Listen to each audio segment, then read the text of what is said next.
Rétablissement de l'aide humanitaire allouée à la lutte contre le terrorisme et le trafic humain en Éthiopie. Suite à une annonce du porte-parole du gouvernement américain, Ned Price, il a été fait savoir que les autorités américaines ont annulé leur décision de suspendre l'aide accordée par le pays à l'Éthiopie. Cette aide de 130 millions de dollars avait été suspendue par le président Trump après l'échec de son intermédiation entre les différentes parties concernées par la tension liée au barrage.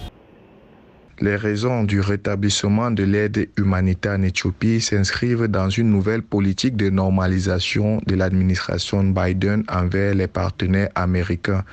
Surtout que cette mesure de suspension de l'aide provenait de l'administration de Donald Trump et a engendré par la suite des tensions autour du barrage de la Grande Renaissance avec l'encombrant voisin égyptien et soudanais. Dans cette perspective, les autorités américaines soulignent qu'elles sont résolument engagées à reprendre cette aide afin de fournir les assistances humanitaires de base aux personnes dans le besoin dans le pays. Le pays entend également rembourser l'aide due pendant la période d'arrêt. Cette dernière s'élève à environ 272 millions de dollars selon Ned Price. On comprend mieux que par cet acte politique de forte ampleur, les États-Unis entendent œuvrer pour une neutralité, mieux à rechercher un consensus entre les pays concernés. D'une capacité de 6450 MW, le GED est construit sur fonds propres à plus de 80% actuellement par l'Éthiopie qui entend devenir ainsi un hub énergétique régional. Cependant, l'Égypte qui dépend entièrement du Nil bleu qui accueille l'infrastructure pour son approvisionnement en eau craint une crise hydrique à cause du barrage. Une inquiétude partagée par le Soudan. Cela a conduit à des années de négociations entre les trois parties avec plusieurs médiateurs dans les États-Unis.